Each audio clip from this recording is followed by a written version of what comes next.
I see you. I knew it. Time's up. Ah! Don't you touch that. There is an easier way to see if your home is energy efficient. Start your free energy audit today at virginianaturalgas.com. Take control of your energy bills with the Energy Efficiency Program from Virginia Natural Gas.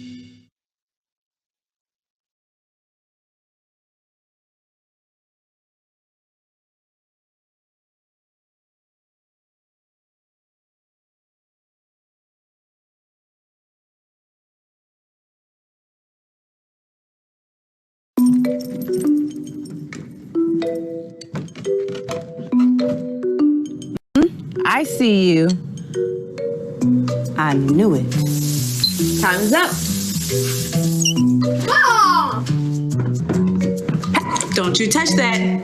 There is an easier way to see if your home is energy efficient. Start your free energy audit today at virginianaturalgas.com. Take control of your energy bills with the Energy Efficiency Program from Virginia Natural Gas.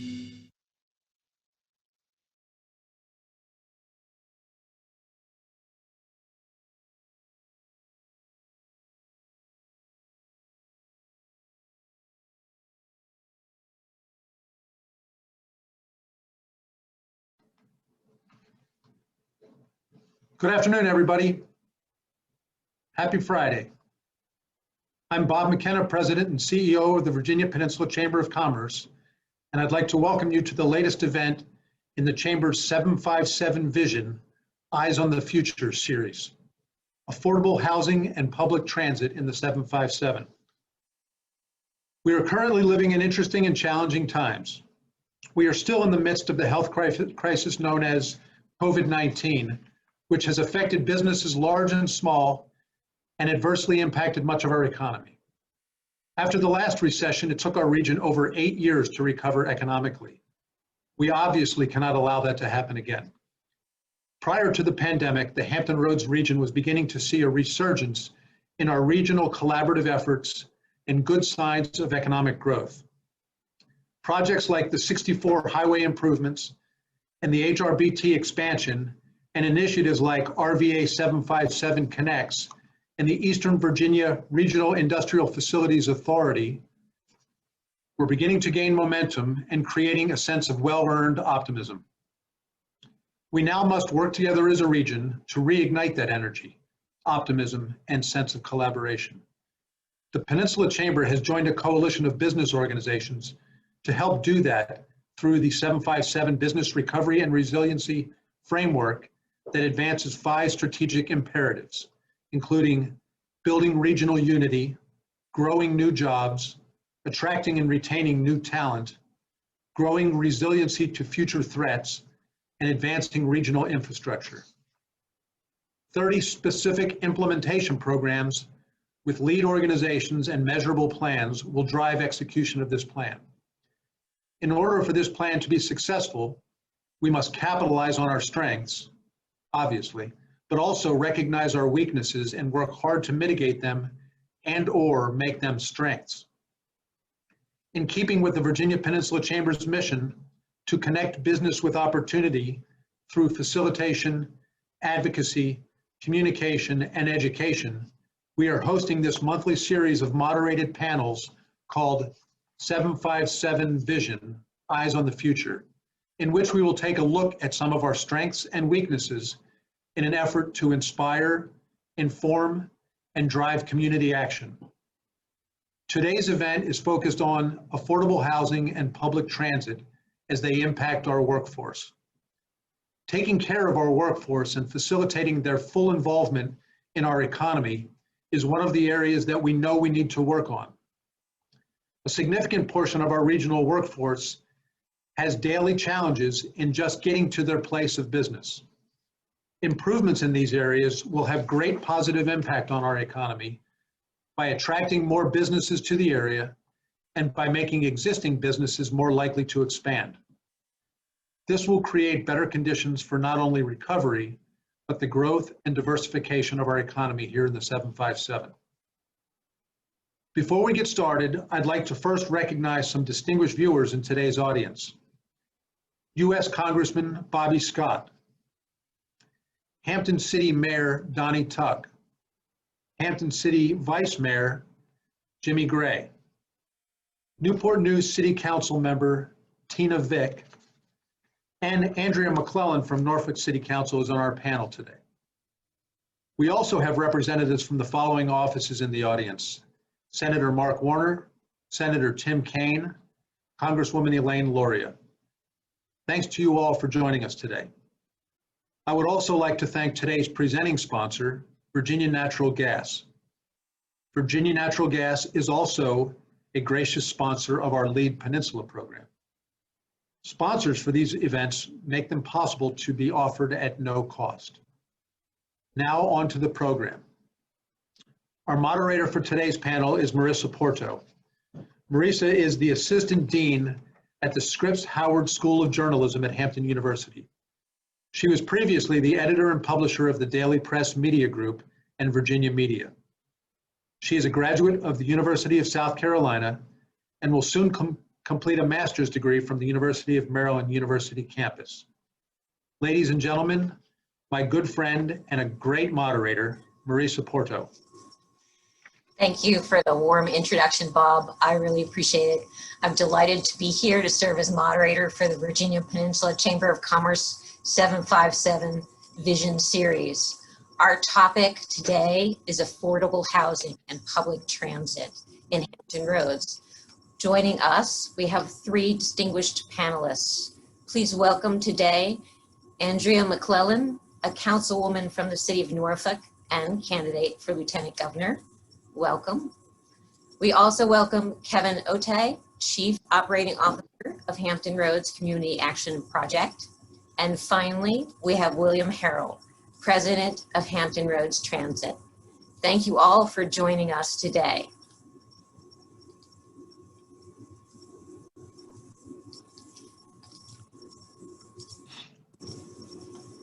Good morning. Good morning. Good afternoon. It's good to see you. So let's begin with some of our questions today. The first one is, what are your organizations currently doing to mitigate and improve the challenges of affordable housing and public transit? We can start with you, Andrea. Thank you, Marissa. And my son's a University of South Carolina Gamecock. I didn't realize that, so nice to have you on here. I'd like to talk about this from a couple of perspectives. One, as council member for the city of Norfolk. I'm also chair of the Hampton Roads Planning District Commission as well. So within the city of Norfolk, we are addressing affordable housing from a variety of standpoints. Dr. Susan Perry is leading an effort for a very long-term, significant redevelopment of our public housing. In Norfolk, we maintain 48% of the public housing units of the entire Hampton Roads region. So a city of about 245,000 population in a region of 1.7 million, we have maintained almost half of the public housing units. Many of those are 50 or 60 years old or more, and so we're trying to address that now with the St. Paul's redevelopment effort, as well as working to work with developers to create more LIHTC properties, more affordable housing, etc. As it relates to public transit, I also I'm proud to serve with William Harrell as vice chair of essentially what is HRT and our foundation board there, and very active and very big fan of what we're doing at HRT. Within the city of Norfolk, we are also in the process of redesigning our entire transit multimodal plan, which will enable significantly more access to jobs for a variety of folks, more frequency and more accessibility as well. So we can talk about that further, but I'd love to hear from the other panelists, and thank you for having me. Thank you for being here. William, perhaps you could join in and tell us a little bit about what your organization is doing to improve these challenges. Oh, absolutely. And thank you for the opportunity to be here. And very pleased that Mayor Tuck is with us. He actually was the vice chair of the Regional Advisory Board, which was helpful in supporting the groundbreaking dedicated funding that was granted from the General Assembly this past year. We are so excited about that because for the first time, we're going to begin to have regional standards. We have 6 member cities, which includes the peninsula and the South Side cities, including our largest customer, the city of Norfolk, which have varying levels of service. And as a result of that, it takes significant travel time to navigate public transit in Hampton Roads. So the ability to improve and have 15-minute service along major corridors really is a game changer for this region. The other thing I think that's very critical is that it's important to note that owning a vehicle is significant expense. Transportation really touches about 9.2% of our household expenditures. And when you look at that over an annual period, you're talking about close to $10,000, $9,700 annually. So there are so many citizens that don't have access to transit. So it's important that we provide quality service to get people to work and throughout other locations that they need to attend to. So very much transit is part of providing a balance of service to the community. Thank you. Thank you for sharing that with us. Kevin, do you have anything you'd like to share about your organization?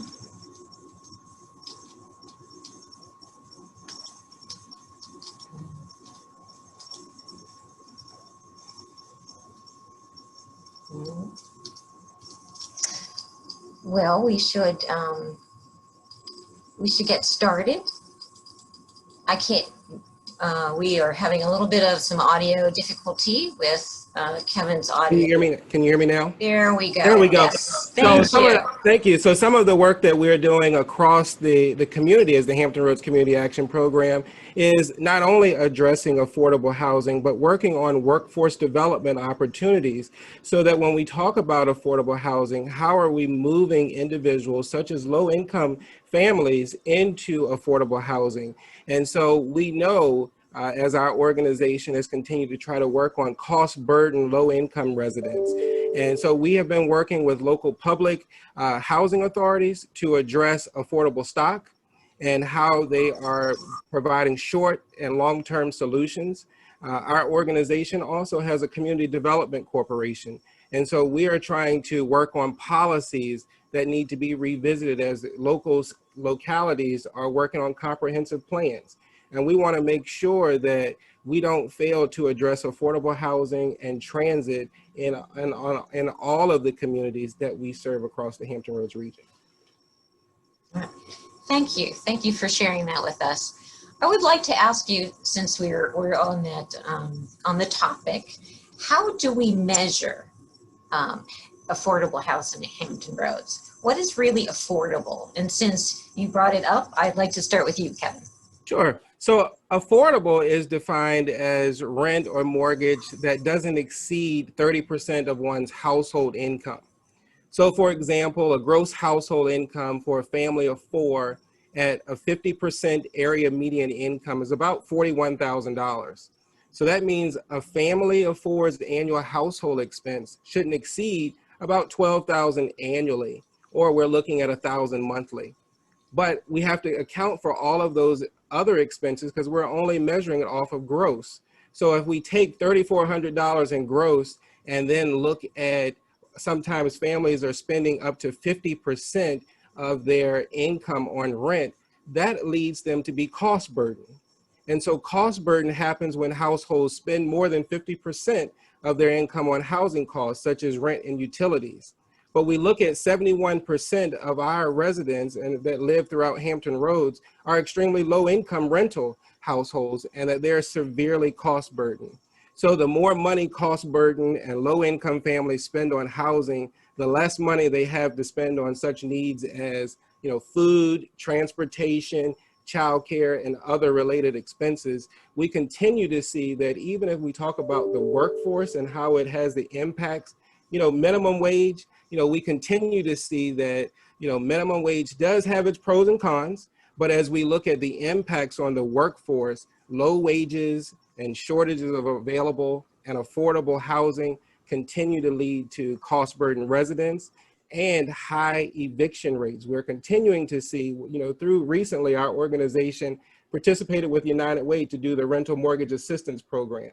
And we continue to see evictions, and that leads to low wages. And so we still have those issues to address as well. But what our organization is doing with partnering organizations is trying to find out job certifications and opportunities so that we can continue to move individuals into higher wage jobs that lead to more affordable housing. Well, thank you. I don't know if William or Andrea would like to join in and answer that question, or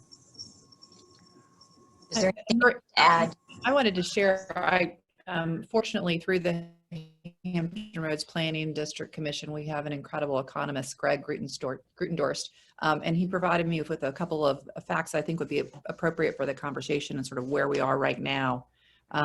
So rental prices in Hampton Roads, which are very apropos to the conversation, are up approximately.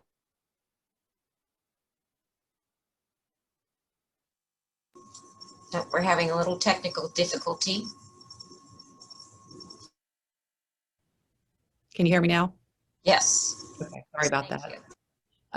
You know what? I'm going to pause. My internet connection is unstable.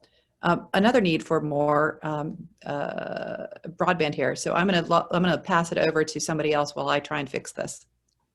I'd like to add to this from a policy perspective, and certainly the role that Vice Chair McClellan plays, not only as Vice Chair of Hampton Roads Transit, but the Planning District Commission. When you think about affordable housing, you think about transit-oriented development. Cities really control their development, comprehensive development plans, and certainly Kevin talked about that particular process. Hampton Roads Transit provides transit service. However, it has to work in conjunction with member cities.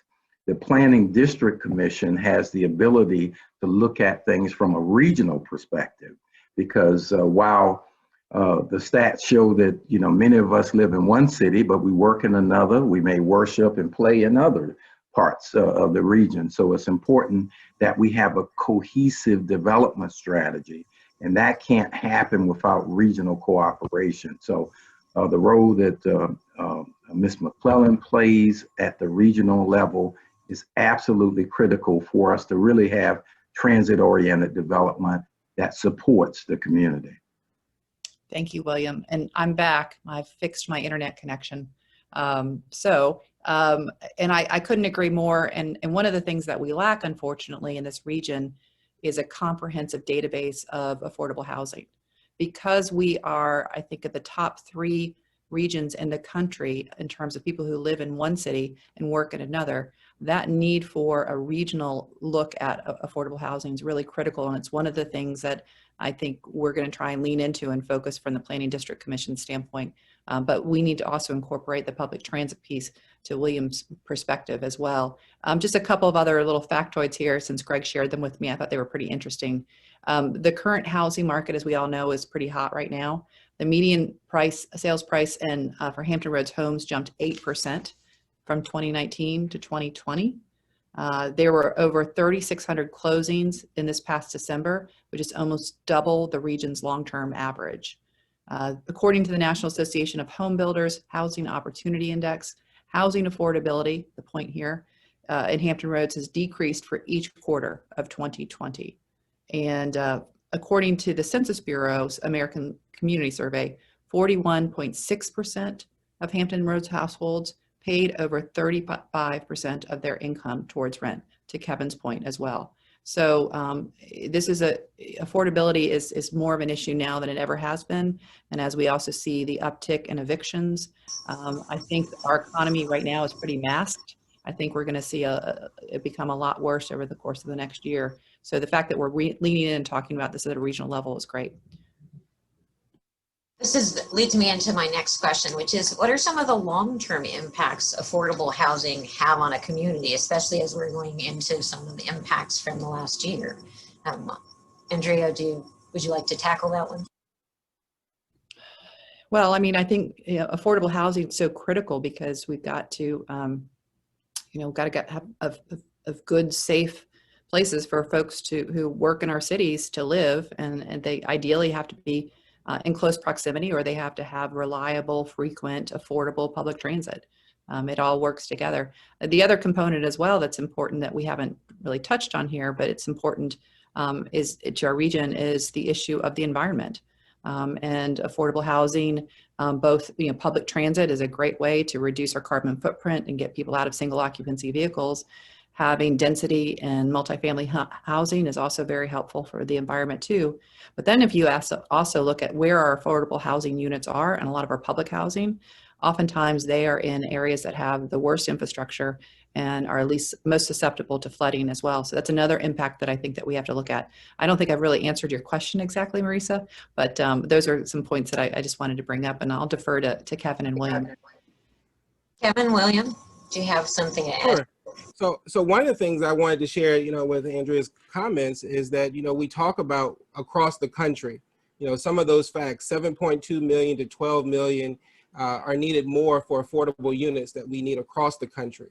But as we look closer into Virginia, we talk about more than 235,000 renters are considered extremely low income, but yet there are only 40 affordable units available for every 100 households.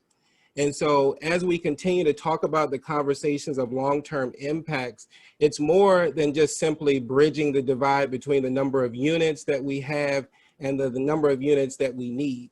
So giving people a place to live in their communities and the stability required to achieve that financial independence. We all talk about that American dream. However, we still have areas where individuals that don't have affordable household incomes, they have to then make decisions that are based on, well, I might need to buy a mattress, or I might need to buy a refrigerator or a stove. And then they get into these high interest loans, and they never are able to save. And so if we don't address affordable housing now by working with community development corporations and putting them into local comprehensive plans, we will not be prepared. But we have a lot of economic development hitting our areas where we're bringing in businesses. But again, if we don't have the infrastructure, and a lot of our affordable housing is in low-income communities, but we haven't started talking about when we have new developments come in that we're blending in mixed rent incomes into that community. And then we have to have other conversations, because a lot of individuals that are in higher incomes might not want to have low income in their communities. So, but we have to start having those conversations so that we can be ready for long-term impacts. That is such a significant point, and that's why I'm so excited about the St. Paul's redevelopment in Norfolk, and serve on the Mayor's Advisory Committee there, because transportation, getting people to where they need to be, is certainly part of the conversation. But there's clearly an intersection with low and moderate income residents of Hampton Roads and transit. Over 70% of those that ride our buses are low and moderate income. And with Chairman Jimmy Gray, Vice Mayor Gray from Hampton, we have been able to maintain affordable, I believe, transit fares. We have held the rate at $2. And because of the financial struggles of many of our riders, while you can get discounted passes if you buy a month's worth or whatever, most of our customers buy passes daily, because it's a lot cheaper to just pay $2 today, even though over the course of the month it may cost you more. So we certainly want to, as an agency, continue to keep our fares low to help support the community. 60% of those that ride our buses are headed to work, to medical appointments, to school. So, while some may see transit as a social service, it is very much part of supporting the economic fabric of the region. And my motto is, even if you choose not to use transit, chances are you rely on someone else. So when we look at those critical workers, frontline workers, they ride public transit, and it's our job to be able to provide service that is of a quality nature and that respects them. And I'm excited with the new funding that we will be able to add shelters, benches. I can't tell you how much it hurts my heart when I see people sitting on carts because there's not appropriate facilities. We must treat our customers with dignity. So there really is an opportunity over the next several years with dedicated funding to see a significant improvement in the level of services that we will provide. And hopefully we'll also be able to improve service to those who are dependent on transit, but also create a viable option for choice riders as well. Great points, William, great points. I'd like to ask Kevin or Andrea how you think public housing authorities are, what they're doing to fill the gap in affordable housing. Are there any options in that area? Perhaps, Andrea, you can start there. I don't serve on our public housing authority board, so I'm not necessarily an expert in it, but I think it's a combination of working with federal, state, and local sources, bringing in the private sector to the extent that we can to create more LIHTC, what they call LIHTC, which is low income tax credit projects, which really, that moniker is misleading. A lot of that is really workforce housing. But creating more opportunities for that where it is not in areas of concentrated poverty. We really have to have mixed income areas throughout Norfolk. The other thing that we are looking at as well is adoption of an inclusionary housing policy so that whenever we have any new multifamily housing, that there are a certain number of units that are dedicated for affordable or low income, so that you don't have that question of, well, we don't want it here, everybody has to do it. So we're taking a very serious look at that right now. So stay tuned about that in Norfolk. But one of the challenges is the federal government doesn't support our housing authorities in the way that they have in the past, particularly under the last administration. So we're really challenged with resources in terms of what used to happen in terms of wraparound services and things along those lines. So it's Kevin's probably more expert on this topic. Kevin? Sure. So again, just to wrap up some of the other conversation, our organization is partnering with the City of Newport News to work on a Virginia Transit Authority grant so that we could be able to offset some of our normal programs that typically have to find bus passes to get individuals to work. And so this Virginia Transit Authority grant that we recently were awarded, it'll help be able to reduce some of the impacts that individuals face each and every day. Now, when we talk about some of the other work that we're doing, especially in public housing, a lot of our programs, some people don't know that HRCAP runs the Head Start program for a lot of the region. And of course, I say that because Head Start is in predominantly public housing neighborhoods.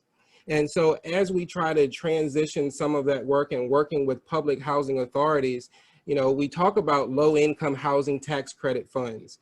And so how they're a public and private partnership that's used to develop and operate affordable housing.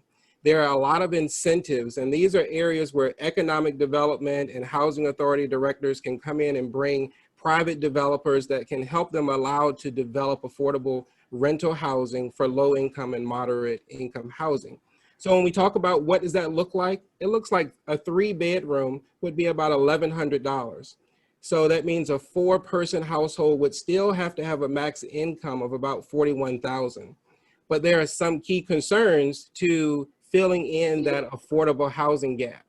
We need to build affordable units, as we've talked about, that are green and sustainable when we're doing this. That rental units and homes should be built to have a lower economic and environmental impact, and that the benefits are seen through utility savings and emissions reduction that lead to happier and healthy people. On the Norfolk side, Mr. Harold mentioned about the St. Paul's project. Well, we are also working in Newport News for the Choice Neighborhood Project as well. And so we're serving as the people lead in Newport News. And so that partnership has allowed us to work with low-income families. And we found that in low-income families, and especially in this particular neighborhood in Newport News, only 1% is ready for home ownership. And that means that we have a lot of work to do. And we have to have private partnerships in order to make the realistic dream of having affordable units take place. And that's some of the work that local public housing authorities are doing to move forward. Great, thank you, Kevin. William, I wonder if you would tell us a little bit about transit-oriented development and share how this might impact housing affordability. Sure. Transit-oriented development allows potentially developers to have higher densities. The overall rent structure. Transit-oriented development has the ability to reduce parking requirements if you're able to have key transit stops along the way. And that way the developer doesn't have the additional costs associated with significant parking. Parking spaces, in order to provide them for new development, can cost as much as $14,000, $15,000 a space. So if some of that cost is not part of the overall development cost, you have the ability to have more affordable rents. Also, what we've seen primarily with light rail, but also bus rapid transit, we've seen when you have significant transit stops, you have the ability to create a sense of place. Generally, you have commercial along with residential, so that you can, really have a desirable community. So that's where that partnership has to come with the communities, with the nonprofit community like Kevin. It's got to be a partnership to bring those projects, because from a transit standpoint, we only work with the cities to provide transit. The cities control development within their city. So, and then there's, nonprofit that support various development activities. So it is a complicated equation to bring it forward, but it requires partnership from various sectors. Hey, William, maybe you could talk about bus rapid transit, what's going to be coming to the peninsula. Yes, and thank you for the opportunity to do that. Since 2016, HRT has been working with both Hampton and Newport News to study potential high capacity transit connections. That means connecting major activity centers on the peninsula. So along Jefferson, we're talking about Patrick Henry Mall, the future Newport News Transportation Center that's being built now. Of course, the City Center, Oyster Point, the tech centers that are located in that corridor, but also the Peninsula Town Center, which is off of Mercury Boulevard, the Hampton Coliseum Convention Center area, along with the transit centers both in Hampton and Newport News. So essentially with bus rapid transit, you have the ability to provide 15-minute service. And the nice thing about the regional dedicated funds, there may be some opportunity for that to help support the program. Bus rapid transit also provides some level of dedicated lanes, so that helps with the travel time. A lot of times I encourage people to consider transit, but they point out, wait a minute, I'm sitting on the bus in the same traffic I'd be in with my car. So having dedicated lanes to be able to improve the travel time really begins to incentivize, maybe taking public transit is a viable option. So the other thing about bus rapid transit is level boarding, which is helpful in terms of our disability community being able to embark and disembark much more freely, as well as having off-board payment, mobile payment, so that, much of the challenge on the daily bus routes is people coming, putting their fare in the fare box, and that can really slow down your travel time. So there are some exciting things coming forward to the peninsula over the next couple of months. I know we'll be briefing both Newport News and Hampton, and we really think, especially with the change in the administration, there may be some opportunities to get federal and state dollars, and glad to have our federal partners part of this conversation today to be able to support that particular project. So there are exciting things planned for the peninsula. That's good news, William. I'm excited to hear that. Andrea, I would ask, what can cities do to help grow transit ridership? Great question. Some of it's a function of funding. Some of it's a function of design. It is certainly something also in terms of providing all the amenities that William has talked about as well, making sure that we've got safe places for people to wait for the buses and that we have enough bus stops and also that they're clean, and working with our partners at HRT to ensure that that happens. We are, from the city of Norfolk in our planning department, we have transit-oriented design policies, which William was talking about, to encourage more building and development in those areas. The other thing that the city of Norfolk is doing is, like the peninsula with BRT or bus rapid transit, we're also looking at extending our light rail system. We are in the second phase of looking at a system that would extend from the Newtown Road area up the east portion of Norfolk, essentially along Military Highway, to connect to the naval base. So that will certainly be something that we're looking forward to working through. I'm working with William on a panel there. Unfortunately, that actual extension, by the time, with all things working exactly the way we'd want to, William, the timing for actually having something like that up and running is probably 8 years away. Yes, ma'am. So, so it's a little bit of a challenge there for sure. But honestly, to William's point, what we really need as a region is we need that regional funding source. And that's what's been missing for so long. And it wasn't until the 2020 legislature that we actually got that passed. Unlike Northern Virginia and our friends up in that region, when they passed all of their funding, regional funding for transportation, they included transit. Unfortunately, the Hampton Roads area did not do that. And so when we are looking at all this funding for the Hampton Roads Bridge Tunnel and all the other great work that we've done in I-64, unfortunately, we've just never had access to that type of funding for the Transit Authority. So while for me, I think what the cities can do is the cities can work with our state and our federal partners to encourage more opportunities for regional funding, for sure. Great answer. Thank you. I would ask, William, if you can tell us how COVID-19 has affected the transit ridership, and will there be any long-term impacts to that ridership?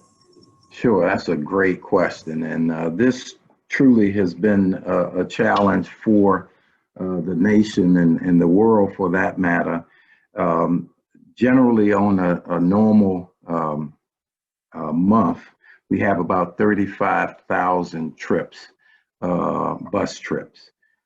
During the height of the pandemic from March through June, we saw a 66% decline in ridership. However, when you look at the national stats, many of the larger systems, to include some of the major areas, San Francisco, New York, Chicago, some of the larger cities, they saw as much as 80 to 90% reduction in ridership.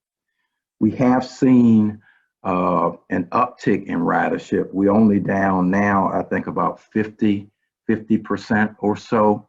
And, we were very excited about the ability for ridership to come back. Many of the essential workers ride public transit, as I mentioned earlier. Hopefully, if we're able to get the vaccine out, hopefully we can see some improvement. Based on our projections, we're showing a 1 to 2.5, 3 year recovery. However, with our federal partners, we were able to secure $60 million in CARE funding, which has allowed us to really buffer our member cities by covering the loss of the fare box, because cities are hurting too in terms of not having the same level of revenue to support their overall general fund operation. So we believe with the CARES funding that our federal partners were able to provide, the state also provided about $2.5 million as well. we will be able to weather the storm, we believe, and to be able to provide viable transit service without a significant reduction in service. So we have a plan. The board approved a plan for us to use that federal funding in that manner. And we think that will help us be able to improve ridership as things pick up in the economy. So can I tag along with that, William? The other thing that the agency has gone through is a transit redesign to improve routes. So we're going to have more frequent routes. So once people are ready to get back on a bus, the bus service is going to be 757 Express is going to be running more frequently.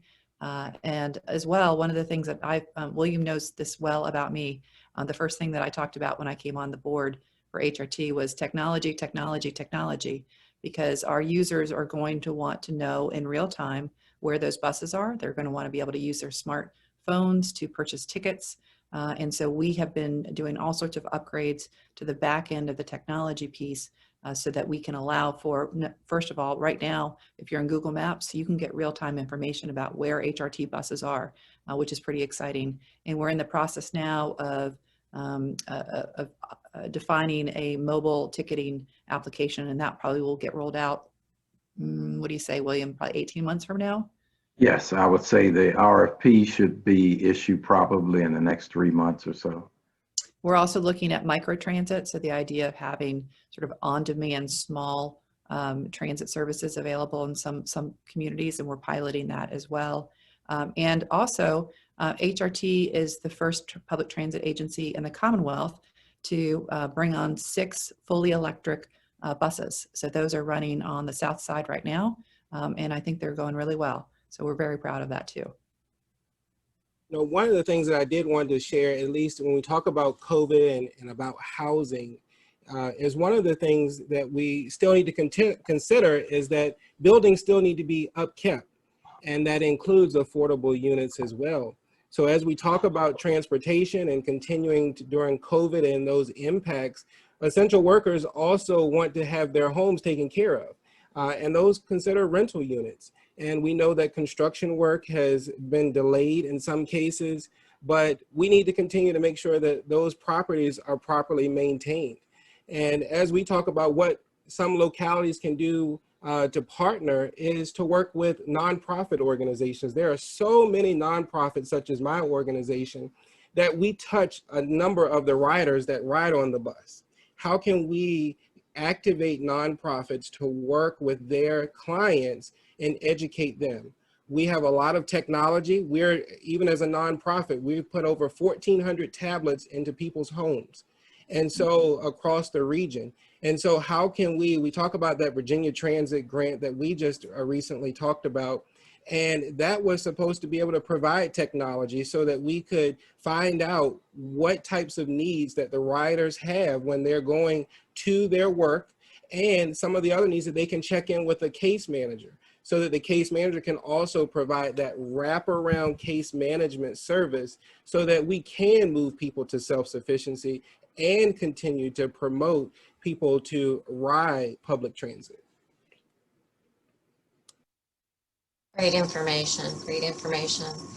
Andrea, is there any way that cities and developers can partner to invest in any way in some sort of transit network for Hampton Roads? The transit network that we have is very much funded through public funds. I don't know, William, if you have some idea on that. I mean, I don't, other than in terms of the private investment, we're always looking for folks to advertise on our buses and in our shelters to help support us. But I'm going to defer, I'm going to pass that one over to you, my friend. Oh, well, thank you. But you're right on point. I would say our partnership with Newport News Ship, they buy close to 2,000 bus passes from us so that they can minimize some of the parking demands that they're having.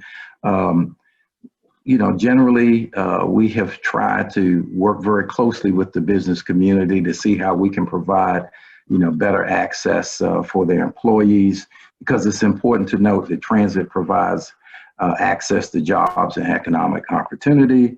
We also provide access to services as well as improve access to amenities. So certainly partnering with the business community. We also partner with universities in terms of being able to provide bulk sale of our tickets, which is a benefit to the employee as well as to the employer.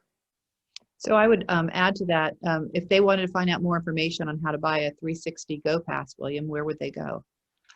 They would go to our website, gohrt.com, or call our customer service office at 757-222-6000. The other thing is we work in partnership with Traffics, and Traffics provides opportunities for van pools, and they can coordinate those van pools and work with companies to do so, which is another wonderful option, sort of supplementing what we do at HRT. And the Traffics website, William, what is the Traffics website? Actually, they can get to Traffics from our website. I think that might be the easiest way. All right, great, thank you, thank you. I'd like to ask Kevin if you can talk a little bit about the low-income housing tax credit and give us a little bit more detail in that area and how that could help in this way. Yeah, so as we talk more about the low income tax credit, that's an opportunity that public housing authorities have, as well as economic development, to work with our Virginia Housing Authority, or VHDA, which is New Virginia Housing, and other authorities where we can work with private partnerships. So again, in Newport News, as we have kind of worked with some strategic work, the Housing Authority is doing some great work to bring in partners that can provide tax incentives that can, help with affordable rent. And that allows owners and private investors with incentives to participate in construction and rehab affordable housing developments. And so with that partnership, it allows housing counseling agencies to assist with the developers coming in. It also allows opportunities for low-income families to be able to get work. We talk about Section 3 employers. That allows an opportunity for people that live in the community to get jobs that are actually in their communities.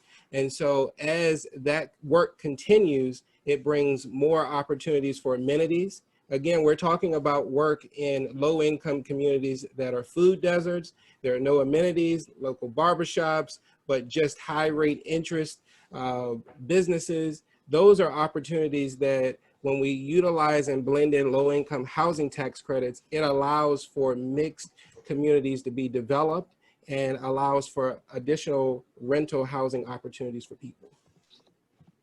Thank you, thank you. We have a few questions from the audience, so I'll ask this one. What is being done about the quality of services as far as wraparound services? Why can't other organizations be included to reach out? For example, Survivor Ventures, Go to Work programs. Those are the questions in the chat box. Anyone want to tackle that one? So I'll say first, so wraparound services, nonprofits are doing a lot of great work, and COVID has even increased that opportunity. I would say the first route is a lot of organizations are certified through the United Way.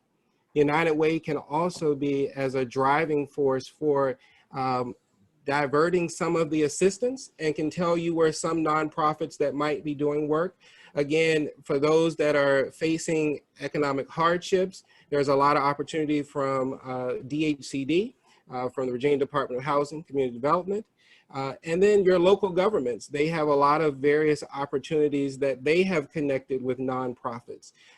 As our organization, as a community action agency, a lot of individuals reach out to their local delegates, and the delegates' offices and senators' offices will relate back to nonprofits in the community that are providing services. So again, like Catholic Charities, 4 kids, doing a lot of great work. Those are opportunities where they provide wraparound day-to-day case management services. And the key is to self-sufficiency is that you need to reach out. So if you know someone that is in need of service, they can also dial 211. And that can allow individuals that are in need throughout the housing crisis hotline. Those are opportunities that will connect to partners because nonprofits are working 24/7. And so those wraparound services continue every day. Great, thank you. Thank you for sharing. We'd like to ask if you can talk a little bit about the second chance housing for people who've been evicted in the past and how that affects affordable housing in this area. Yeah, so one of our programs that we operate is Virginia Cares. And Virginia Cares assist re-entry clients that are coming in and working to obtain affordable housing. So one of the key areas is that when an individual re-enters and retransitions, we need to find affordable housing, and they exist. And those are where you reach out again to the nonprofit organizations that are around in the community. And so, for example, we have over 40 different landlords that rent out to second chance individuals. And if they reach out to us, and we're in connection with a lot of the local sheriff's departments, and we go into to share the services that we offer, we can provide the first month's rent and rent stability, and then provide jobs. We can also say that not only we have to talk about with affordable housing, we have to make sure that we have a job as well. And those are the connectivity pieces that allow individuals to move forward. And so as we identify jobs and affordable housing, we then connect them to transit because they need to be able to get to work. And so one of the areas that we are really trying to focus on is trying to advocate that in low-income communities, we need to have more routes available to get people to work. Just even when we had the snow, we had a lot of individuals trying to reach out to us saying, how can I can't get to work. It's going to take me another hour and a half. So we are providing those resources. So again, with reentry, there's a lot of opportunity. However, you have to be connected to the nonprofit community that can move forward. So Kevin, along those lines, when you talk about advocating for more transit, I would, just as a point of reference for those who are on the Zoom meeting, the best way to do that is to work with your local elected officials, because it is the city that, other than the regional routes, it is the cities that determine what level of service they want to have and what level of service they want to pay for. So that would be a great way to advocate for this, is to talk to your mayor and your city council members, because they're ultimately the arbiter of what happens in each of our communities. Is that correct, William? Absolutely. And if I could just mention, at this point, there is no 15-minute service on the peninsula. And we are planning beginning October of 2022. And some may say, why is it taking that long? We have to order buses that take 18 months to be delivered. We're ordering shelters, you name it. But we're pleased that 15-minute service will be provided along Route 101, which is Kickapan Road area, 112 Jefferson Avenue, and 114 Mercury Boulevard. So we think it was so important that the peninsula go first while we work with Norfolk on the south side in terms of adjusting their network. And the second phase of projects will be on the south side. So we thought that was extremely important. I saw in the Q&A section, there were some questions about real-time information.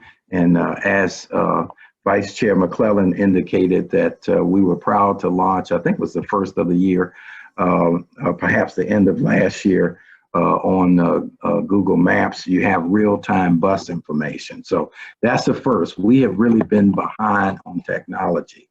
And we're excited with her leadership to really be able to jumpstart and provide the kind of technology that our customers deserve. Also, there was a question about cleaning of buses. We have a very extensive electrostatic cleaning effort, and we have been acknowledged by the American Public Transportation Association as really having a seal of approval in terms of protecting our customers by cleaning our vehicles each and every night to avoid COVID. So we're working very hard. It's very much a work in progress. We had been doing very well as an organization without a lot of COVID diagnoses, but we have, just as the community spread has increased, we've seen an increase in employees being out with COVID-19. So it has created a bit of a struggle in terms of having all of the person hours we need to deliver service. But we intend to continue working at it and keep the community posted as we move forward. So the new transit program is going to have shorter and faster routes, you said? Yes, better connections, shorter routes. We're really excited about that. We went through a route analysis. Basically, when you look around the country, people have improved ridership by having 15-minute service, because when you think about it, you know, many of our buses today have hour headways or 30-minute headways. And what that means is a bus comes every hour, every 30 minutes. So unfortunately, imagine if you miss a bus and you have to wait another hour. How many of us can afford 2 hours to get to a location that perhaps you could drive to in 20 minutes? That's why the quality of service to this region had to improve. Out of regions with 1 to 3 million prior to the dedicated funding, out of 50 regions, Hampton Roads ranked number 43 in terms of investment in public transit. Now, that's not a criticism of our cities, because 45% of our operating budget is being provided by our cities. They are a significant part of delivering the service. However, what was missing is the fact that we didn't have dedicated funding. When you look at other transit models across the country, you may have cities paying 20%, 15%, and then perhaps cities contributing more on the capital side in terms of purchasing new buses and what have you. So the model was broken and needed to be fixed. So that's why dedicated funding truly is a game changer for Hampton Roads. And I think what we're going to see is significantly better service to our region, which will help us from an economic standpoint and to support our workforce development efforts. Thank you, William. We appreciate it. We have a couple more questions in the question and answer section, which is, let's see what we have here.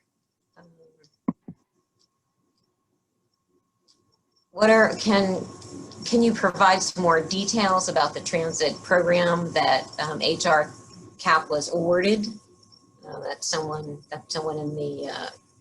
in the question and answer section. Sure. Perhaps what we can do is post. We have it listed on our website, but perhaps we can share that with the Peninsula Chamber and have the regional program posted on the website so that you can see what routes are involved along the major corridors.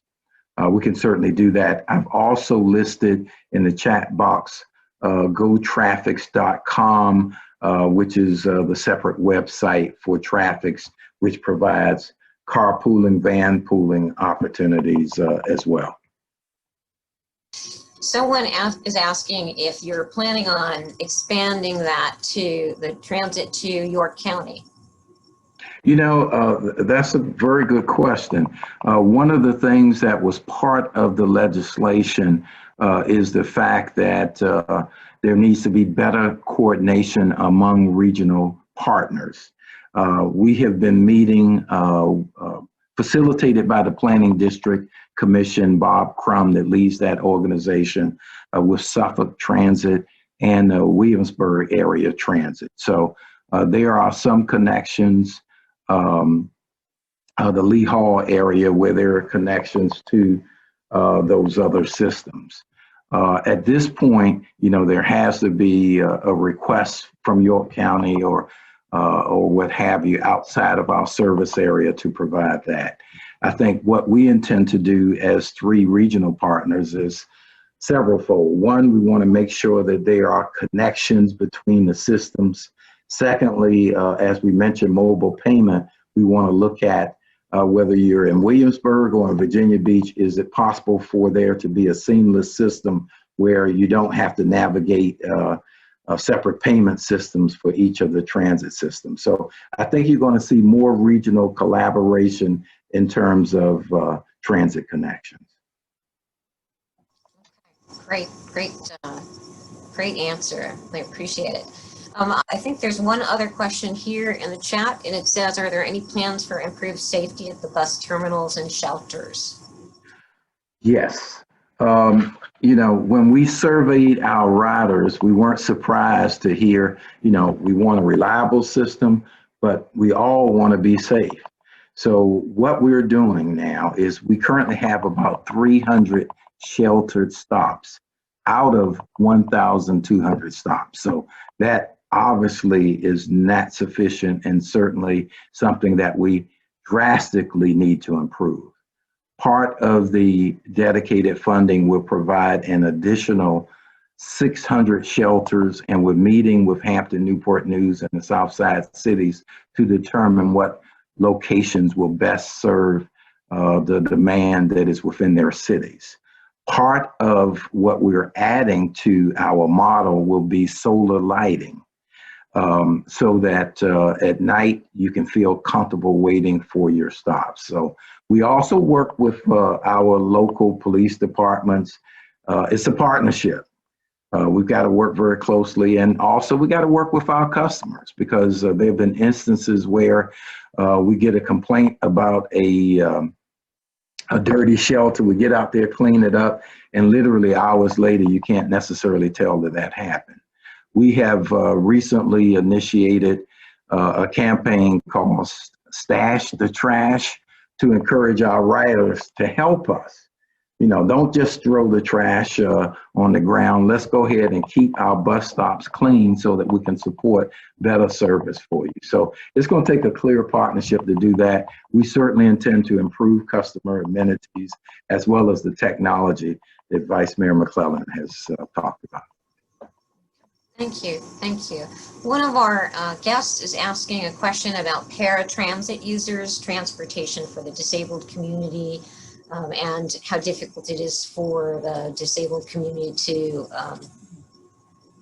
get into the public transit space. Can you address that for the audience? Thank you. Sure. We recently awarded a contract to VIA, which is actually the contractor that provides that service on behalf of Hampton Roads Transit. There was a very difficult transition from MV Transit, which was the prior service provider, to VIA. We had long call times. We had a lot of new drivers that didn't know the Hampton Roads region, and you may have dispatched a paratransit ride on 14th Street. They may have been out at the oceanfront instead of in downtown Norfolk. So we had a very bumpy transition, which we certainly apologize to our customers. But we have seen significant improvement over the following months. And, you know, right now we're having much shorter call times. I will say COVID has reduced the number of riders. So I think that has helped VIA kind of get their ship in order. But I think you will continue to see improvements in that area. We also have a very active paratransit advisory committee. Paul Atkinson chairs that. And each month they look at any service issues, and we report that directly to the contractor and track the results of that. So our website, gohrt.com, has information regarding on-time performance regarding that particular service. So check that out. If you have an interest in terms of being more active, we'd love to have you join our paratransit support group. There's also a question in the Q&A about how many parking rides are available in the area, in particular in Newport News. Not enough. That's absolutely correct. I'm going to provide some additional information on that. I don't have the specific details on that. I will say part of the additional funding, we also want to use for park and rides. Because, you know, one of the things that we have advocated is the fact that one size doesn't fit all. While light rail may make sense in the denser part of the region, in many more suburban jurisdictions, I live in Chesapeake, you know, basically, you don't have the density for that kind of high capacity transit. So in those cases, we have park and rides at various locations. So we certainly need to expand that. I think with the dedicated funding, that will help us work with the community. We also provide services to Naval Station Norfolk, which we provide peak hour service that's supported by both Hampton and Newport News. So and that's where a lot of people will come park at a location and ride. I don't have those specific locations. Certainly, I know it. There's parking at our transit centers, but I can provide some additional information on that. All right. Andrea, is there anything you want to add in that space? I just think that, I mean, if we're going to get more folks on transit, we've got to have park and ride. It's just got to be a part of the package. One of the challenges in Norfolk is just identifying where we actually have availability for those lots. I'd love to see something, for example, at Ward's Corner, where people could park and ride and take a bus onto the base, and ideally have a dedicated lane for a bus to go onto the base. But there's a lot of challenges with that, because once you get on the base, there's not a real great circulator route to get people to and from. So there's a lot of opportunity to work with our military partners to improve that. We have such a huge number of people going on and off all of our military and federal facilities that I think that partnership, if there's an opportunity and room for improvement, it would be there. We have good relationships, but it's just an ongoing effort to try and figure out how to improve those. But I think to reduce our carbon footprint, which is something that I'm very much an advocate for, recognizing that, you know, our region is second only to New Orleans in terms of flood risk, and we've got to actively address climate change mitigation and adaptation. One great way of doing that is through transportation. So to the extent that we can get more people on buses and have more of our vehicles be electrified, we need to be doing that. And working with our military partners is going to be a big piece of the puzzle that we've got to solve. Brought up two things in your answer that I just like to delve into just a little bit more. One is affordable housing and the military, and that aspect, since we haven't touched on it just yet. And the other one would be, well, let's start with that first. I'm not that knowledgeable about that intersectionality between the military and affordable housing. Kevin, perhaps that's something that you could comment on. I'm not sure I understand about the connectivity, but what was the question about the question is there any specific concerns around affordability in the military? Affordable housing.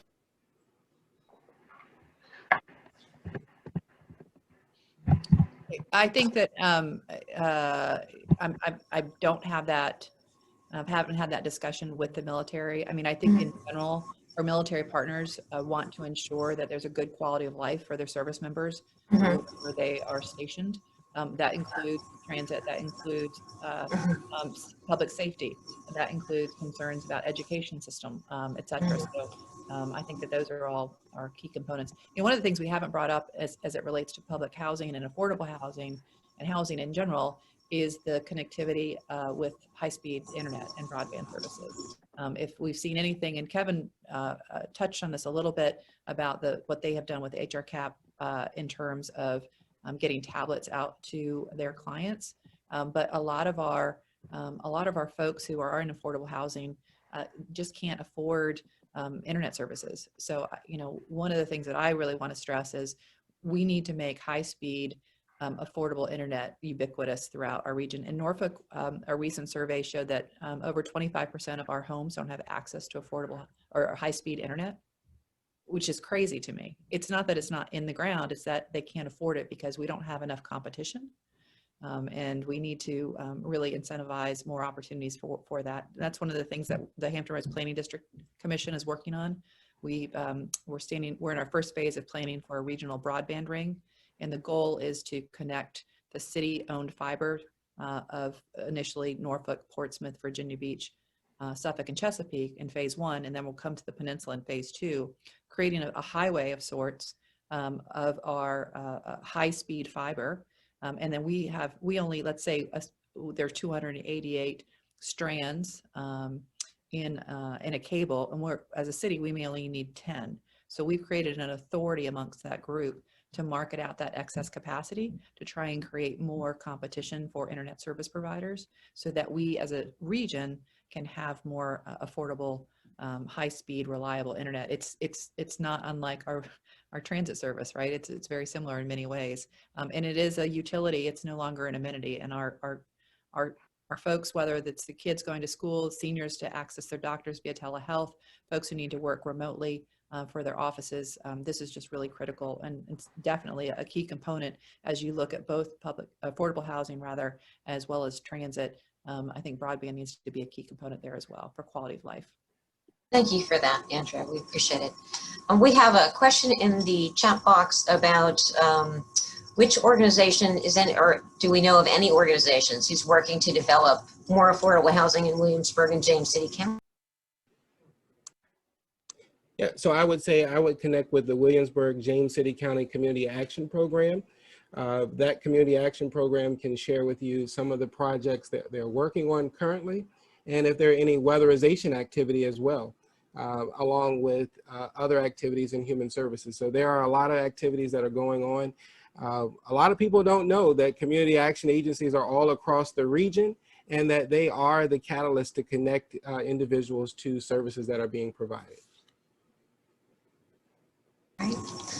We have another question in the chat box, and it's saying, can you tell us what, if anything, you know about the sort of affordable housing and safety and affordable housing, and what's being done to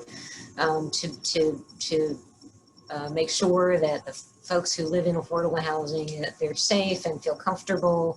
That's a question in the Q&A right now.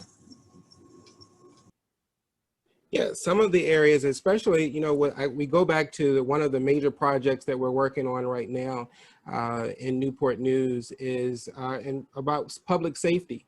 And a lot of that comes from having listening sessions to find out things that are taking place and making sure that critical improvements are taking place. We're working with listening sessions with the police department. Everyone knows Steve Drew. He's been pretty good, yeah, you know, keeping touch in the community and having that live pulse. And so we've been able to work with the chief and trying to find out other ways that we can keep people involved. The thing about it is that we have to also have nonprofits like the Boys and Girls Club to have activities in the community to keep people engaged. And despite COVID, there are other opportunities to kind of keep things going well. And one of the other areas is code enforcement. We're working well with various cities to make sure that, you know, landlords are keeping their properties up, and we're making sure that things look safe and inviting. You know, I know Mr. Harold mentioned about, you know, you can go and have communities and clean up, and in less than 30 minutes, it looks the same way. And so what we're trying to do is to engage the community, having citizen advisory committees, meeting with tenant council meetings to share how we can keep things safe and open, and having opportunities for young adults to be able to thrive in their communities that they live. But one of the first ways is to improve lighting in a lot of the communities. And those are some of the areas that we have been working with to make sure that those things are safe. Thank you, Kevin. We'll have one last question and then wrap it up. I guess I would like to ask all of you if there are any particular aspects of the affordable housing or public transit discussion that you would like to end on in the panel today. We'll start with William. We're excited that we intend to really brand the new service that will begin in October 2022 on the peninsula with the name 757 Express. We want to support the regional branding effort.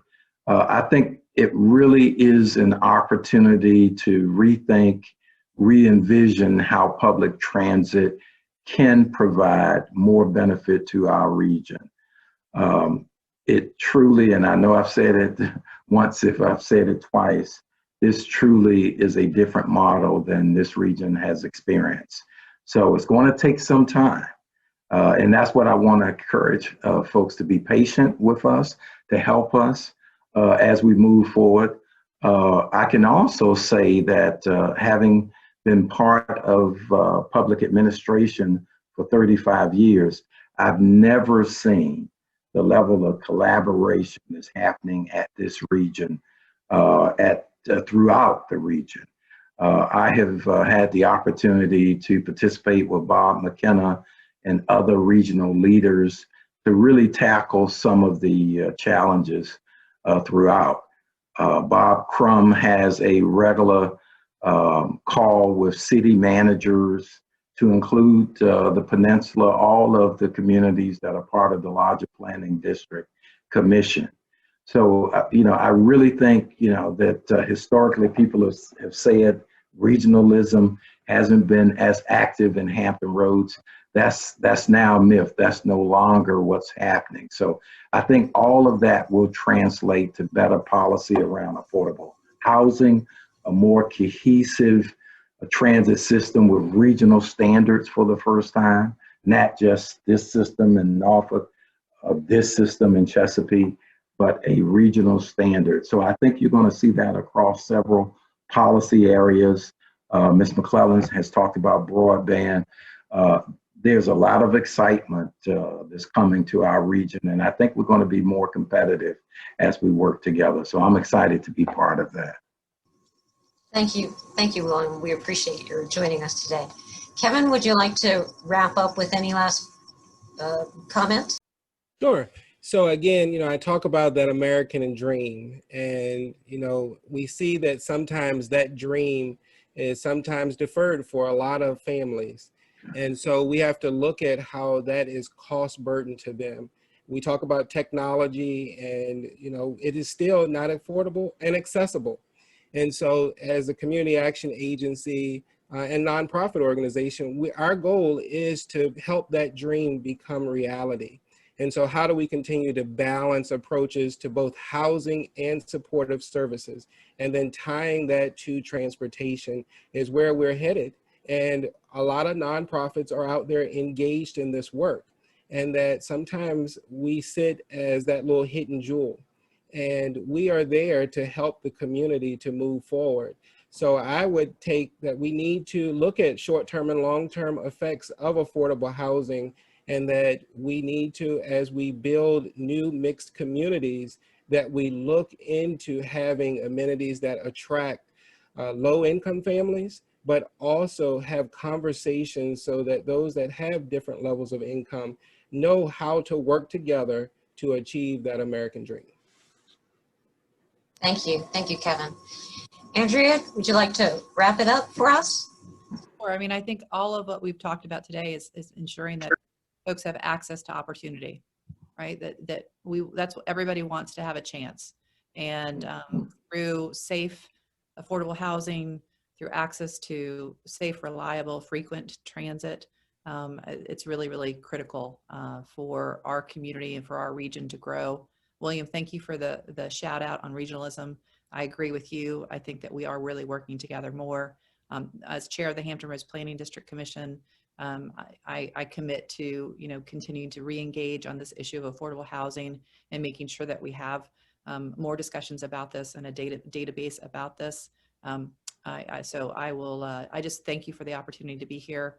You guys have some great partners, and for all the business folks who, since this is the chamber lunch, what I would ask of you is I would ask for you to help support these organizations that you see here: HRT, HRCAP, HRPDC, and we are in the middle of a legislative session. So when you're talking with your state and your federal partners, to the extent that you can advocate for more resources, if they have more resources, they can provide more services. And we know that we need more services in our community. So that would be my ask, is to thank them for the regional funding for HRT and make sure that that stays whole, and ensure that we have more opportunities for affordable housing funding in the future.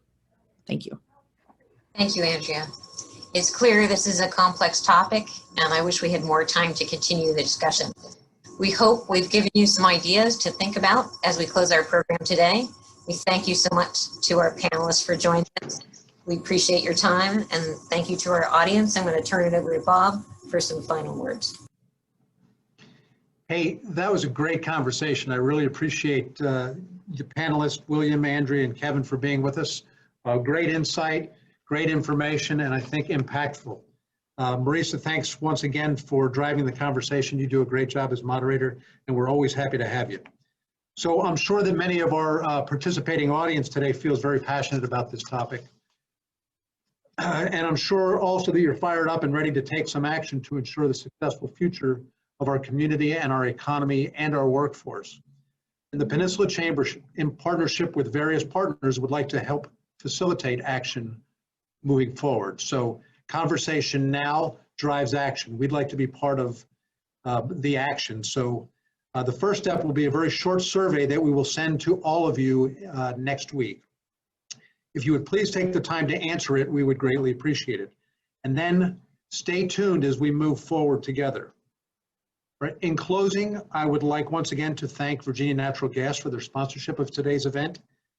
And thanks to all of you who joined us today. Have a great weekend, and thank God it's Friday.